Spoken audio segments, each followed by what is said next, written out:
Eng didi nozik, kazolarni ham xonadoniga birdek yarashib keturadigan saybasay xaladilnigi. Past tarafi tortmali, tepa tarafi shkopli. Xuddi shunaqa tipdagi xaladilniklarni o'rtacha 22 million sotishyapti.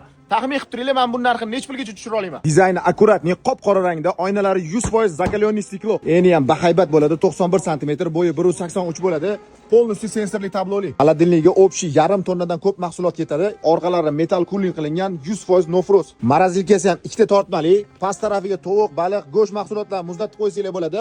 Tepa tarafiga meva-chevalarni muzlatib qo'ysanglar bo'ladi.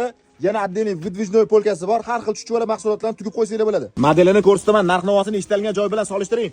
Arzon topa olmasangiz, shu videoni hamma yaqinlaringizga jo'natib qo'ying. Eshigidagi cho'ntaklari bir emas, 6 tali, orqa tarafi metal cooling. Polkalari ham shunaqa qizdirilgan oyna, avashnoy zonalari ham shunaqa выдвижной bo'ladi. Xaladilnikni podсветкasi ham, morosilkani podсветкasi ham yarki yonadi. Har xil bakteriyalarning ko'payishini oldini oladigan ultrafioletviy lampasi ham bor. O'zini komplektida shunaqa muz yasab beradigan lyoda generatori ham bo'ladi. Xuddi shunaqa tipdagi xaladilniklarni o'rtacha 1000 dollardan 1600 dollargacha sotilayotgan bir paytda masalaga bu narxini bor yo'g'i 709 dollar qilib beraman. Lekin bunaqa katta razmerdagi xaladilnikni hali beri bunaqa arzon narxda ko'rmasangiz kerak. Shuning uchun ham podpiskani bosib qo'ying.